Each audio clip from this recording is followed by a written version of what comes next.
Assalamualaikum warahmatullahi wabarakatuh. Jumpa kembali Sobat Sunyi Sepi. Kali ini dari tim ingin menceritakan salah satu cerita dari narasumber yang pernah mengalami hal-hal yang bisa mengarah ke kesedihan, bisa mengarah ke duka ataupun ketidakbahagiaan, yaitu tentang arwah dari suami yang pernah mengalami kecelakaan tabrak lari. Nah, ini ceritanya dari seorang ibu-ibu yang mempunyai 3 anak. Awal ceritanya, sebelum suaminya meninggal, seminggu sebelum suaminya meninggal ini memang ada gelagat atau firasat-firasat aneh yang tidak seperti biasanya suaminya itu lakukan. Dari sifat manjanya, dari sifat kebiasaannya, makan minta diladeni, mandi minta ditemani. Jadi perasaan takutnya sang suami itu muncul seminggu sebelum dia itu meninggal dalam kecelakaan tabrak lari. Itu punya firasat-firasat aneh, yaitu kebiasaan dalam sehariannya.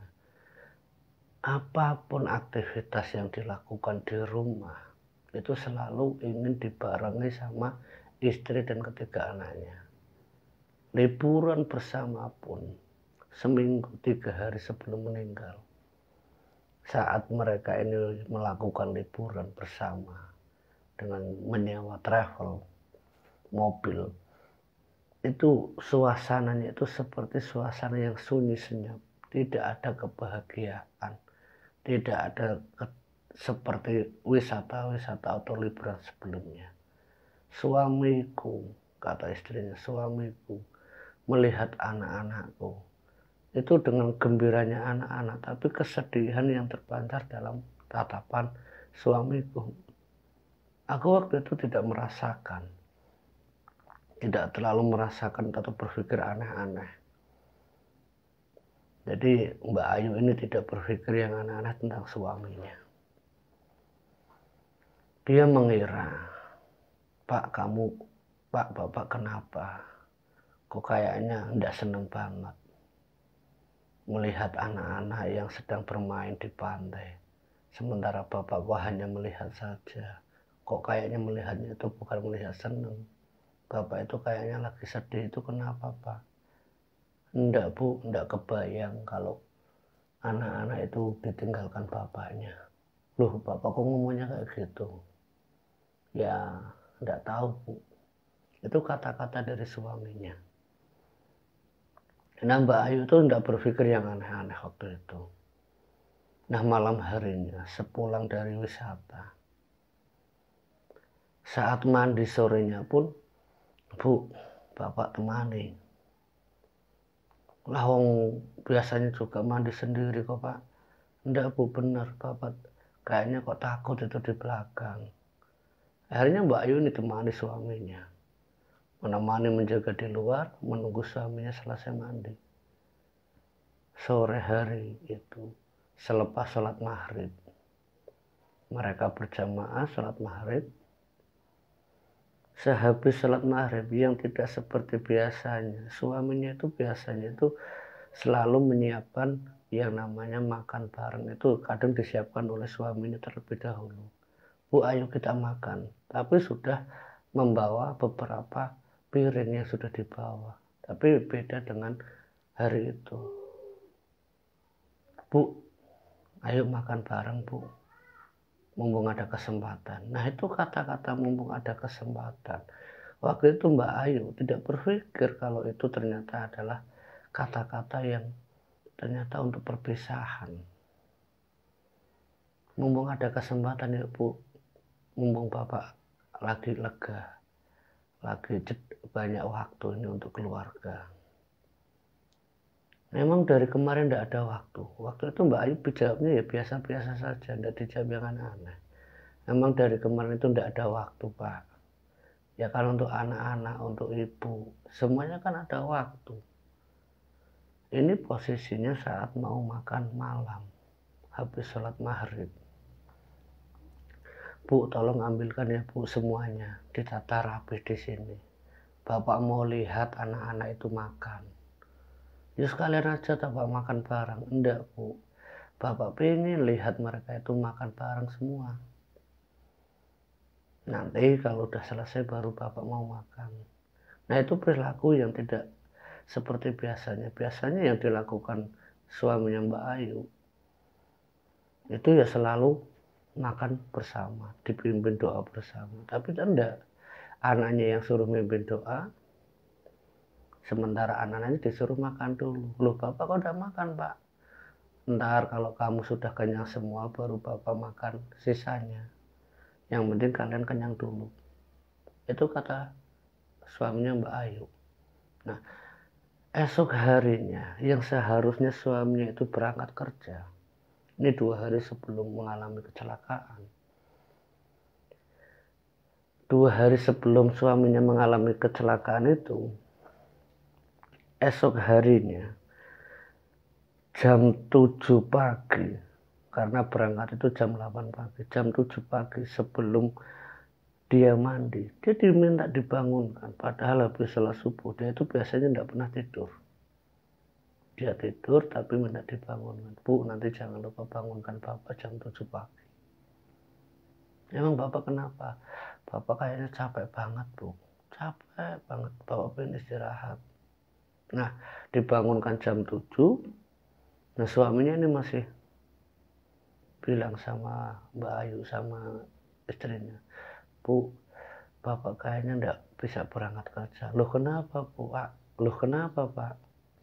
Enggak tahu Bu. Tubuh ini, badan ini kayaknya lemas banget. Kayaknya udah capek banget. Capek kenapa sih Pak? Enggak tahu Bu. Kayaknya badan sama tubuh ini tuh enggak pengen lagi kerja.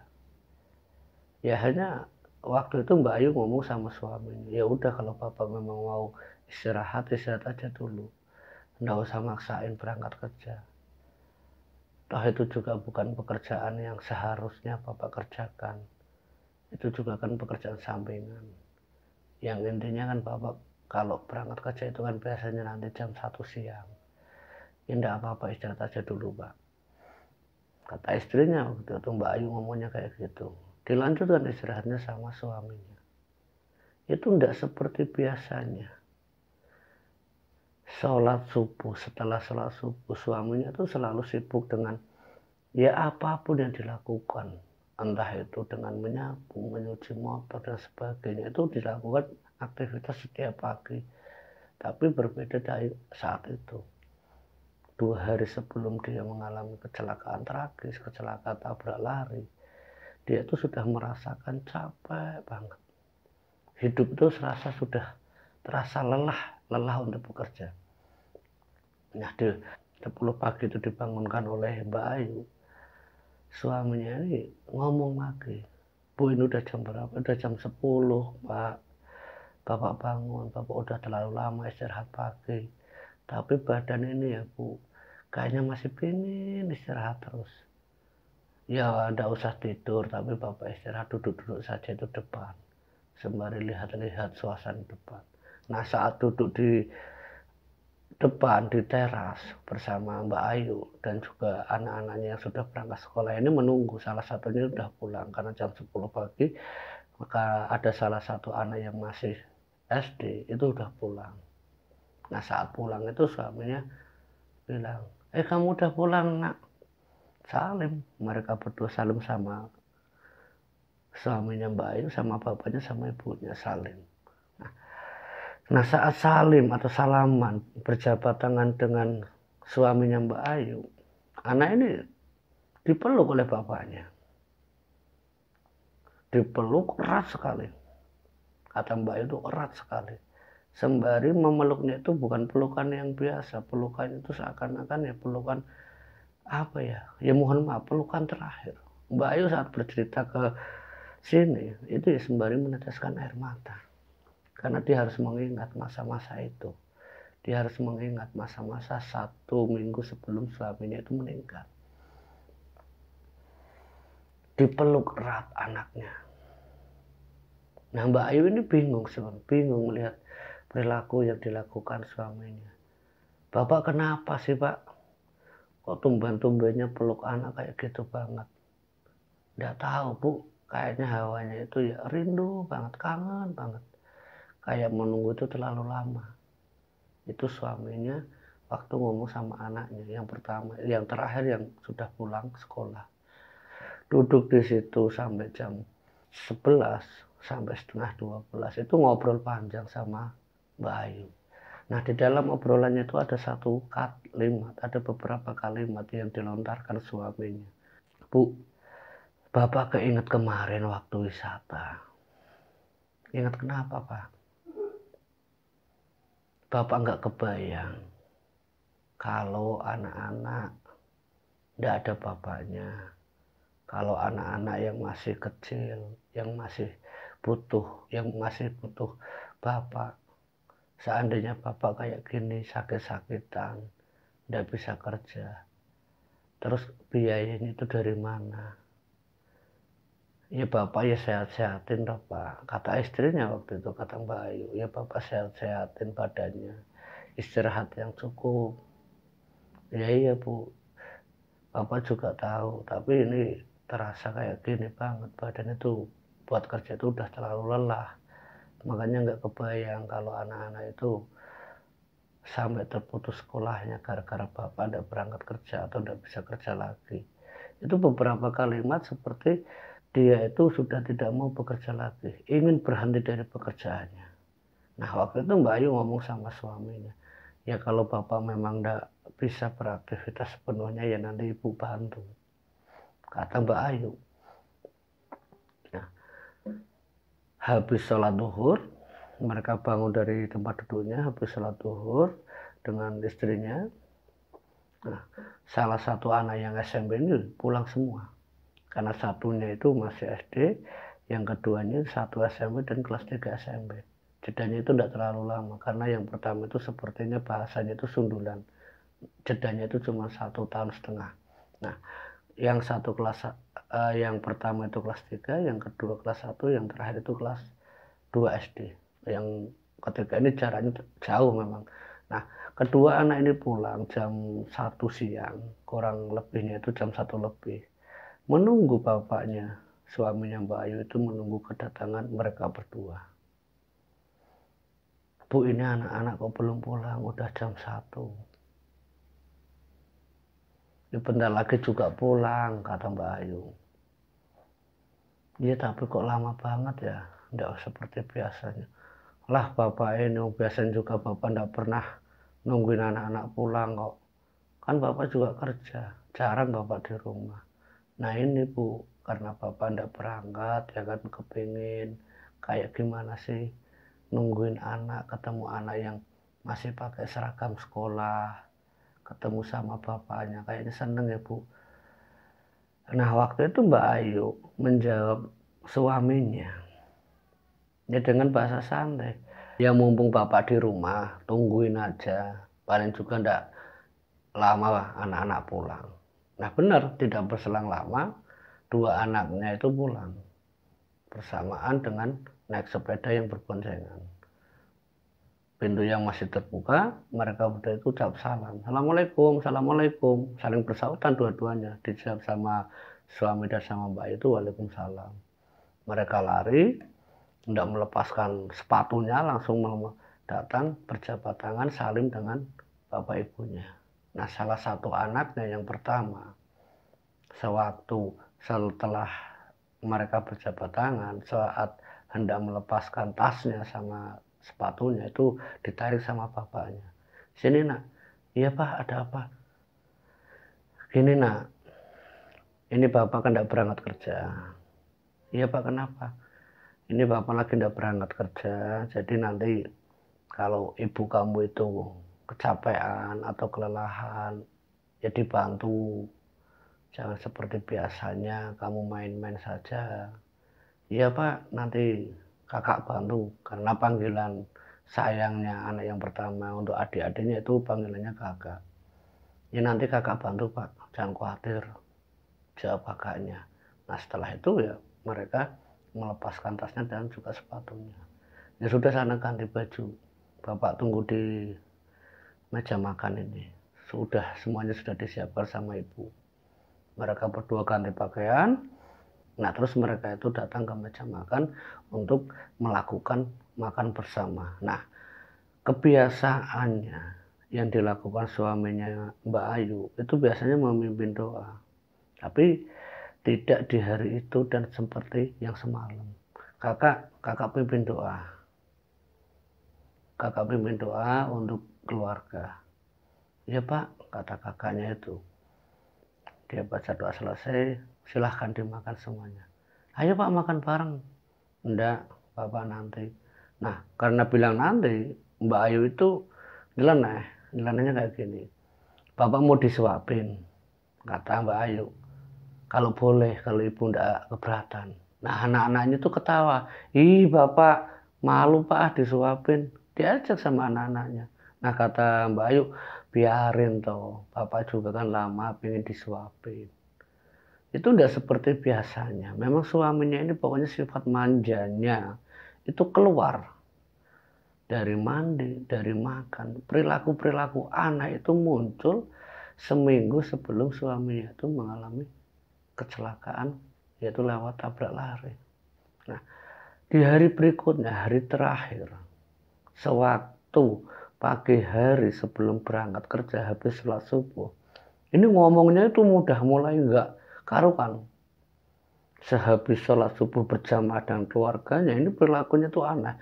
Jam 4 pagi itu udah ngebangunin semua anak-anaknya. Itu padahal enggak seperti biasanya. Biasanya anak-anak itu jarang diajak sholat berjamaah karena ya tahulah kalau anak belum balik itu enggak harus dilakukan dengan berjamaah. Biasanya paling nanti dibangunkan setelah kedua orang tuanya ini melakukan sholat subuh. Tapi enggak di hari itu.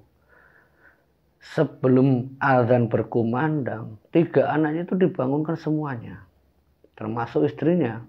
Bu, bangun bu, sudah subuh. Anak-anak bangunin ya bu. Ya Pak. Nah waktu itu jawabnya Mbak Ayu itu masih dalam keadaan posisi masih ngantuk. Iyanya itu iya. Nah, menuju kamar yang pertama, di situ 3 anaknya itu masih pada tidur. Dibangunkan sama suaminya Mbak Ayu. Bangun, bangun, bangun. Hampir subuh ayo, bangun, bangun, sholat subuh semua, sholat subuh semua. Nah, Pak ngantuk, Pak ngantuk, Pak. Ini anak yang terakhir. Ngantuk, Pak, Anda mau sholat, Anda mau sholat. Hei kamu, katamu itu ada bentakan-bentakan suara keras di kamar anaknya. Mbak itu dengar. Kalian mau jadi apa? Sholat beribadah ndak mau. Dibangun susah. Suaminya itu seumur-umur menurut Mbak Ayu tidak pernah yang namanya bentak-bentak anaknya. Tapi ya itu yang didengar sama Mbak Ayu adiknya itu bangun. Mendengar ya semacam bentakan dari bapaknya untuk anak-anaknya. Bangun semua, bangun. Anaknya pun yang tidak pernah dibentak-bentak seperti itu kaget. Mereka semua hanya terbangun. Lari kemana? Bukan lari ke kamar mandi, tapi lari ke ibunya. Ibu, bapak marah-marah bu. Ibu, bapak marah-marah. Rasa kantuk 3 anaknya itu spontan hilang. Ya karena memang tidak pernah orang tuanya, suaminya Mbak Ayu itu marah-marah apalagi bentak-bentak sama anaknya. Nah itu perilaku yang dilakukan suaminya sebelum dia meninggal. Nah setelah anaknya ini datang ke tempat ibunya mengadu perilaku bapaknya, Pak sama ini tuh jangan keras-keras. Toh ini juga masih pagi, ndak enak didengar tetangga. Kata Mbak Ayu nasihati bapaknya. Kalau anak dididik manja bu, kapan anak-anak bisa mandiri?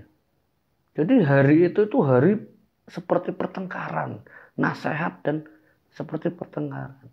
Iya benar maksudnya bapak, tapi ndak harus dengan bentakan kayak gitu pak. Kasih tahu baik-baik juga mereka tahu. Pokoknya bapak ndak mau tahu. Mereka itu harus mandiri. Benar-benar harus mandiri. Mereka harus bisa melakukan semuanya itu mandiri. Tidak harus nunggu dibangun, mau sekolah dibangun, mau sholat dibangunin. Kapan mereka mandiri? Kata suaminya waktu itu. Nah, azan subuh berkumandang, debat itu selesai. Nah, mereka hanya cepat sana ambil air wudhu. Bapak tunggu di kamar sholat. Nah, di situ suaminya itu sudah menunggu. Nah, kakak yang pertama itu disuruh untuk melakukan azan. Azan sekaligus qomat, kata bapaknya. Tidak seperti biasanya azan itu dikumandangkan di rumahnya. Itu kali pertama dan terakhir kali juga suaminya menyuruh dan meminta.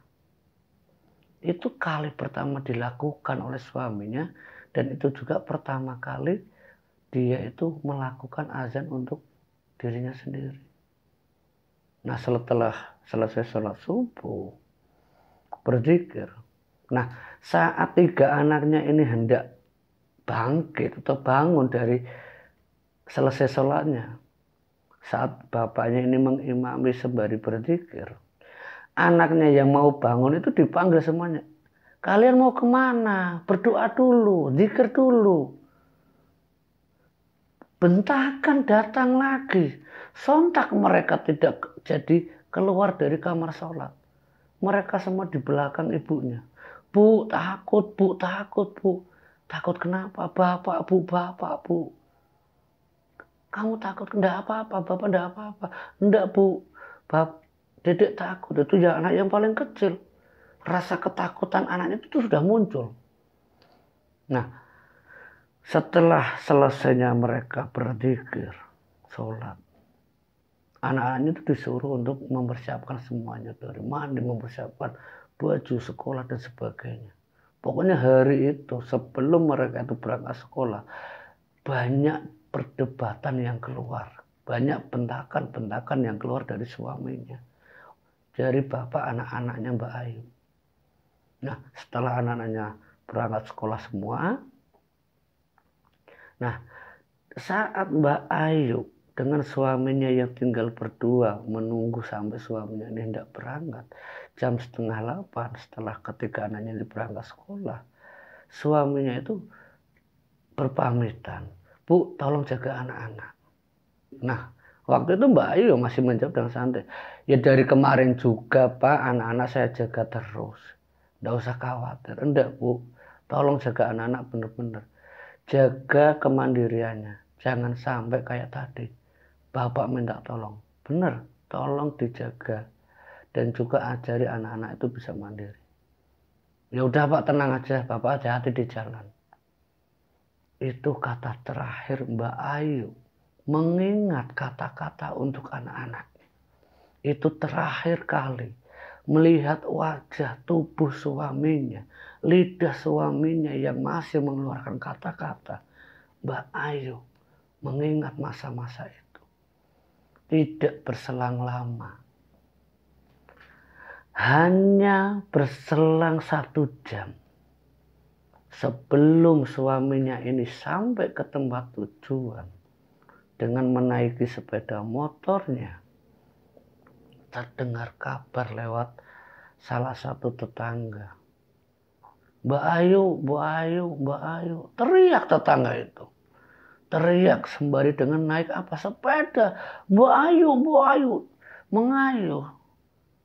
Nah Mbak Ayu itu saat itu keadaan dia itu sedang akan berbelanja ke salah satu tetangga untuk makan siang anak-anaknya. Ada apa, ada apa, ada apa? Kamu kok buru-buru banget? Mbak Ayu ini.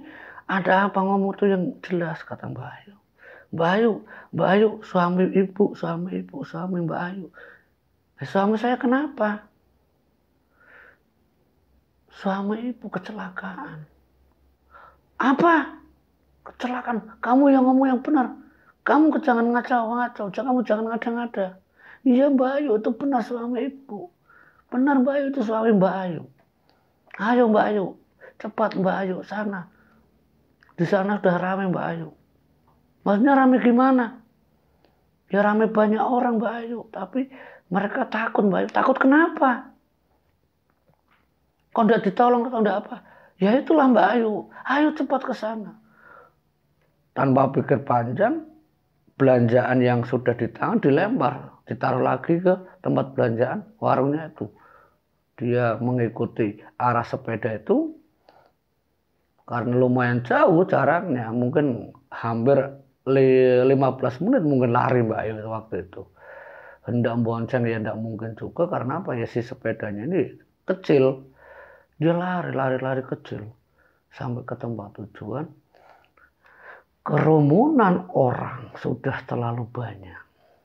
Sementara macetnya jalan akibat kerumunan, akibat kecelakaan yang dialami suaminya itu membuat macet jalan tersebut.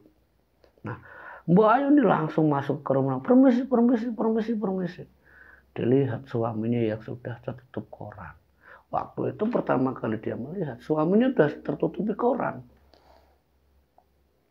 Setelah dibuka korannya, bu apa? Tangisannya tidak bisa terbendung. Bu apa? Dalam keadaan jasad yang meninggal. Di tengah-tengah jalan. Dipeluk, diangkat. Kepala diangkat, ditarik lainnya, dipeluk oleh istrinya. Dengan darah yang masih mengalir di bagian kepalanya. Seluruh bajunya Mbak Ayu itu basah darah. Bapak, tangisan tidak terbendung. Mbak, sabar mbak, tenang mbak. Seketika juga Mbak Ayu pingsan. Dia tidak tahu lagi bagaimana. Dia sadar setelah dirinya itu sudah di rumah. Dia sadar setelah di rumah. Sudah banyak orang yang berkerumun. Sementara jasad suaminya itu sudah dimandikan. Jadi dalam posisinya dia pingsan. Mungkin hampir kurang lebih itu 1,5 jam dia pingsan.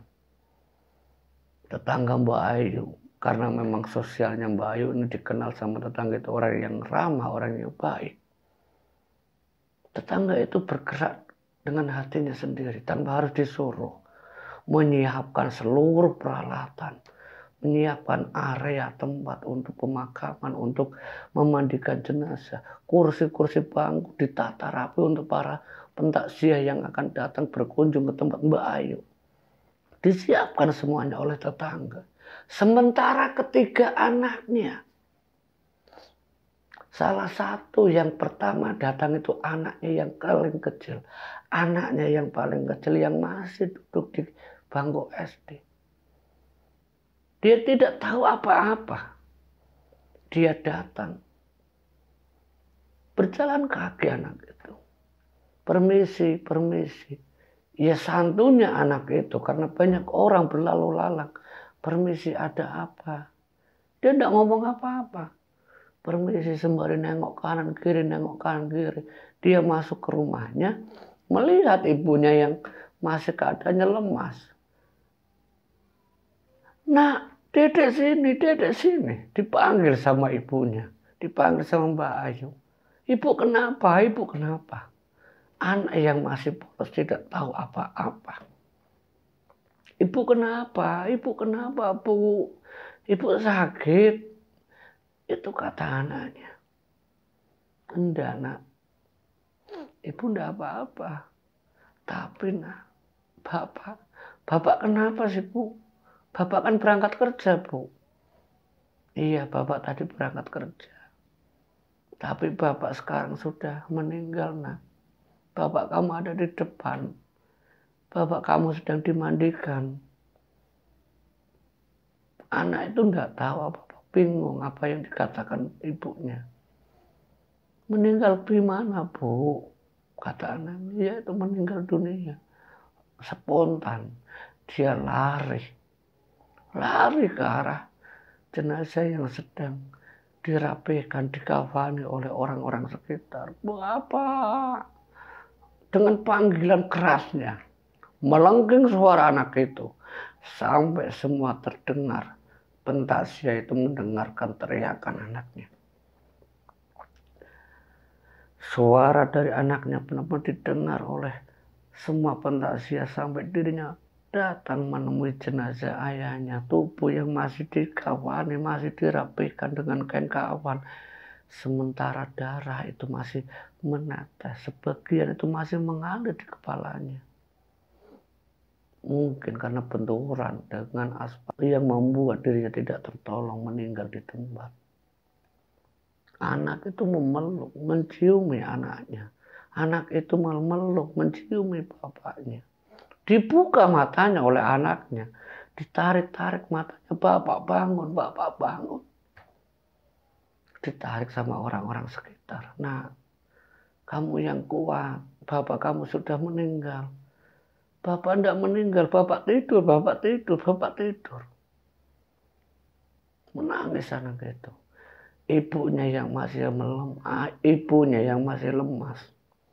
Berjalan tertatih-tatih yang didampingi beberapa orang dengan memapah tubuhnya, menghampiri anaknya. Nah, bapak sudah meninggal, ikhlaskan ya nak. Enggak bu, bapak enggak meninggal, bapak tidur. Nah, sementara kedua anaknya ternyata sudah ada yang mengabari. Di sekolah menengah pertama, di sekolah SMP-nya, itu ada salah satu tetangga yang mengabarkan kalau orang tuanya yaitu bapak atau suaminya Mbak Ayu itu meninggal. Kedua anaknya tidak berselang lama itu datang. Naik sepeda kenceng banget sampai dia lupa. Kalau di depan itu banyak orang yang datang. Dia lempar globrak pintunya sembari lari mereka berdua. Dia lari mendatangi tempat bapaknya yang sedang dikafani. Melihat tubuh yang sudah tiada, tubuh yang sudah tidak bernyawa, tidak bernafas. Kedua anaknya itu menangis histeris. Bapak, bapak, maafkan anakmu, bapak, maafkan kakak, bapak, maafkan. Nah, itu hari terakhir Mbak Ayu melihat suaminya yang meninggal karena kecelakaan. Dan kecelakaan dari itu pun tidak ada yang tahu siapa yang menyebabkan suaminya meninggal karena kejadian itu tabrak lari. Nah, kejadian-kejadian setelahnya, setelah suaminya Mbak Ayu ini dimakamkan, 7 hari sebelum selesai tahlilan, selesai mengaji di tempat tinggalnya Mbak Ayu, setiap malam suaminya Mbak Ayu itu datang, selalu menengok anak-anaknya. Mbak Ayu hanya bisa menatap, melihat, menangis. Ya karena tahu betul siapa sosok itu. Suaminya dengan darah yang masih mengalir di kepalanya. Melihat ketika anaknya yang tidur di antara ibunya. Sementara tetangga yang ikut istirahat di tempatnya Mbak Ayu. Dan juga keluarga dari suaminya yang masih tinggal di tempat Mbak Ayu. Itu kebingungan melihat tingkah lakunya Mbak Ayu yang setiap malam terbangun di jam 1 malam. Seakan-akan menunggu. Mereka itu tahu. Jadi Mbak Ayu menceritakan perilakunya jam 1 malam. Dia itu selalu terbangun. Menunggu siapa? Menunggu suaminya pulang. Menunggu suaminya pulang. Melihat ketika anak-anaknya yang sudah tertidur. Dan itu terjadi selama 7 hari berturut-turut. Dia menanyakan ke salah satu kiai yang mentahlil atau yang mengimami ngaji untuk suaminya. Apa yang sebenarnya terjadi Pak Kiai? Kenapa suamiku selalu pulang? Kenapa suamiku selalu melihat anak-anakku yang sedang tidur? Dijawab sama Pak Kiai. Doakan saja suamimu. Suamimu mungkin meninggal belum bisa tenang. Karena dia belum rela dirinya meninggalkan anak-anaknya. Tapi setidaknya kalian, istri, dan juga anak-anak, ikhlaskan suamimu, ikhlaskan bapak anak-anak ini. Insya Allah, suami kamu akan tenang arwahnya di alam barzah. Arwahnya akan tenang di alam kubur. Tapi kalau kalian, ibu dan juga anak-anak, masih ada yang belum ikhlas. Mungkin suami ibu akan selalu datang setiap saat, setiap waktu. Karena arwah akan tenang kalau keluarga yang ditinggalkan itu sudah mengikhlaskan dari segala-galanya, dari urusan dunia. Karena apapun yang dikehendaki Sang Pencipta, dari tanah kembali tanah. Ada hidup, ada mati, dan itu pasti terjadi dan dialami oleh siapapun. Nah, semenjak saat itu, nasihat dari kiai ini yang membuat Mbak Ayu itu mengikhlaskan suaminya. Tapi satu waktu ketika dirinya mengingat, suaminya itu selalu datang. Tapi sudah dalam keadaan tidak seperti saat dirinya mengalami kecelakaan. Tapi sudah dengan berbaju putih, berpakaian rapi. Itu sering dialami Mbak Ayu setiap malam-malam tertentu. Saat dirinya membacakan doa-doa untuk suaminya. Mbak Ayu sering melihat suaminya yang datang. Walaupun lewat mimpi, walaupun lewat kadang kasat mata, sekelebatan. Tahu betul kalau suaminya dalam keadaan tenang, tapi arwahnya masih melihat seperti mengintai agar menasehati Mbak Ayu untuk selalu mendidik anak-anaknya. Dan itu kata-kata terakhir yang Mbak Ayu ingat selama terakhir hidup suaminya bersanding dengan Mbak Ayu. Dan kejadian itu sudah puluhan tahun, tapi Mbak Ayu benar-benar mengingat kejadian itu. Semoga kisah ini menjadi inspirasi. Semoga kisah ini menjadikan pemahaman untuk kita. Bahwa sebenarnya arwah siapapun, orang yang meninggal, butuh keikhlasan dari satu keluarga, dari orang-orang terdekat yang ditinggalkan. Karena keikhlasan adalah kunci ketenangan arwah di alam barzakh. Semoga kisah ini bermanfaat. Ambil hikmah dan pelajaran yang terbaik dari kisah ini. Akhir kata dari channel Sonyisep ini. Mohon maaf bila mana ada satu kata atau beberapa kata yang hilap dari penyampaian cerita ini. Terima kasih kalian yang sudah like, yang sudah komen, yang sudah share, yang sudah subscribe. Banyak-banyak terima kasih. Akhir kata wallahumma fiqh ila aqwamit thoriq. Wassalamualaikum warahmatullahi wabarakatuh.